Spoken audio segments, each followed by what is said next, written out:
അർച്ചന, good morning.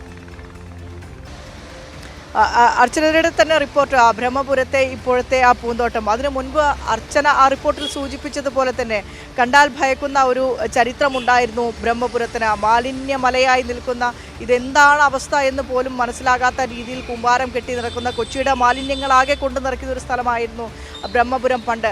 അതിൽ വലുതല്ലാത്ത ഒരു പങ്ക് അന്ന് കൊച്ചി കോർപ്പറേഷൻ ഭരിച്ചിരുന്ന UDF ഭരണസമിതിക്കുണ്ട്.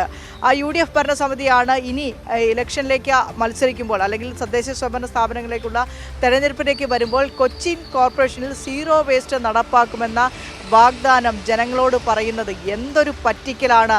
മനുഷ്യന്മാരെ പച്ചയ്ക്ക് ഇങ്ങനെ പറഞ്ഞ് പറ്റിക്കാൻ പറ്റുമോ അർച്ചന?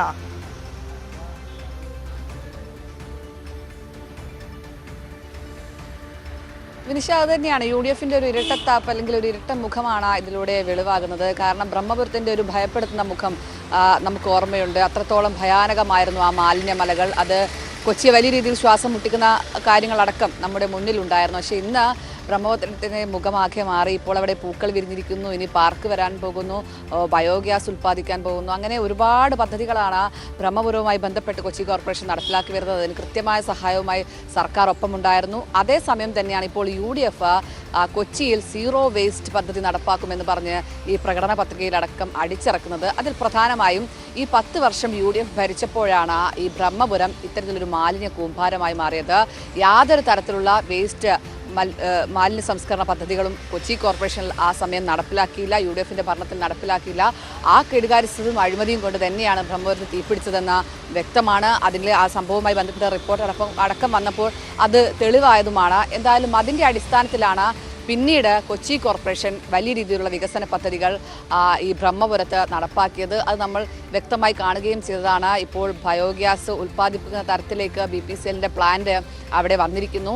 അത്രമാത്രം വികസന പദ്ധതികളാണ് കൊച്ചി കോർപ്പറേഷൻ ബ്രഹ്മപുരത്ത് നടപ്പിലാക്കിയത്. ഇപ്പോൾ ബ്രഹ്മപുരത്തിൽ മാലിന്യമലകൾ നമുക്ക് കാണാനേ കഴിയില്ല. അതുമാത്രമല്ല, കൃത്യമായി കൊച്ചിയിൽ നിന്ന് ഈ മാലിന്യങ്ങൾ ശേഖരിക്കാനുള്ള പദ്ധതികളടക്കം ഇതുമായി ബന്ധപ്പെട്ട് കോർപ്പറേഷൻ വികസിപ്പിച്ചിട്ടുണ്ട്. എല്ലാ വീടുകളിൽ നിന്നും ഈ കലണ്ടർ അടിസ്ഥാനത്തിലാണ് ഇപ്പോൾ മാലിന്യങ്ങൾ ശേഖരിക്കുന്നത്. അത് വെറും പ്ലാസ്റ്റിക് മാത്രമല്ല, ഫുഡ് വേസ്റ്റുകൾ ഉൾപ്പെടെ എല്ലാ തരത്തിലുള്ള വേസ്റ്റുകളും മാലിന്യങ്ങളും ഇപ്പോൾ ശേഖരിക്കുന്ന തരത്തിലേക്ക് കൊച്ചി മാറിയിട്ടുണ്ട്. കൊച്ചി അക്ഷരാർത്ഥത്തിൽ ഇത്തരത്തിൽ വേസ്റ്റ് മാനേജ്മെൻറ്റിൽ വലിയ രീതിയിൽ മുന്നോട്ട് പോകുമ്പോഴാണ് പ്രകടന പത്രികയിൽ ഇത്തരത്തിൽ ഒരു ഇരട്ടത്താപ്പ് കോൺഗ്രസ് UDF കാണിക്കുന്നതാണ് അതിൽ ഏറ്റവും പ്രധാനപ്പെട്ടത്. 10 വർഷത്തെ UDFന്റെ ഭരണമാണ് കൊച്ചിയെ ഈ അവസ്ഥയിലെത്തിച്ചത്. അതായത് ഈ മാലിന്യമലക്ക് തീ പിടിക്കുന്ന തരത്തിലേക്ക്, കൊച്ചിയെ ശ്വാസം പിടിക്കുന്ന തരത്തിലേക്ക് എത്തിച്ചത്. മാത്രമല്ല, ഈ ബ്രഹ്മപുരത്തെ ഈ ബയോമൈനിങ് ഉൾപ്പെടെയുള്ള പദ്ധതികൾ നടപ്പിലാക്കുമ്പോൾ UDF എല്ലാം തന്നെ ഇതിനെ എതിർത്തതാണ്. അത് മന്ത്രി MP രാജേഷ് കഴിഞ്ഞ ദിവസം അടക്കം വിമർശിക്കുകയും ചെയ്തതാണ്. കാരണം ഈ പദ്ധതി നടപ്പിലാക്കുമ്പോൾ വലിയ രീതിയിലുള്ള ഒരു വിയോജിപ്പ്,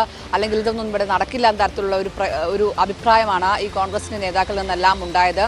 ഈ നിയമസഭയിലടക്കം ഇതുമായി ബന്ധപ്പെട്ട കാര്യങ്ങൾ അവതരിപ്പിക്കുമ്പോഴൊക്കെ അതിനെ എതിർത്തുകൊണ്ടായിരുന്നു അന്ന് UDF രംഗത്ത് വന്നിരിക്കുന്നത്. എന്നാൽ ഇപ്പോൾ ആ മാറ്റം എത്രത്തോളം എന്ന് നമ്മളെ കൺമുന്നിലുണ്ട്. അത് തന്നെയാണ് MP രാജേഷ് കഴിഞ്ഞ ദിവസം ഫേസ്ബുക്കിലിട്ട പോസ്റ്റിലടക്കം വ്യക്തമാകുന്നത്.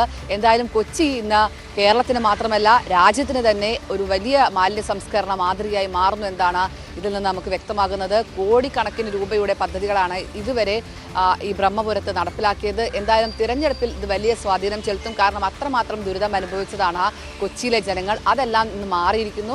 കൊച്ചിയിലെ വേസ്റ്റ് മാനേജ്മെൻറ്റ് കൃത്യമായി നടപ്പാകുന്നു. ഇത് മാത്രമല്ല, ഒരു മഴ പെയ്താൽ വെള്ളക്കെട്ടുണ്ടാകുന്ന കൊച്ചിയെ നമുക്കറിയാം.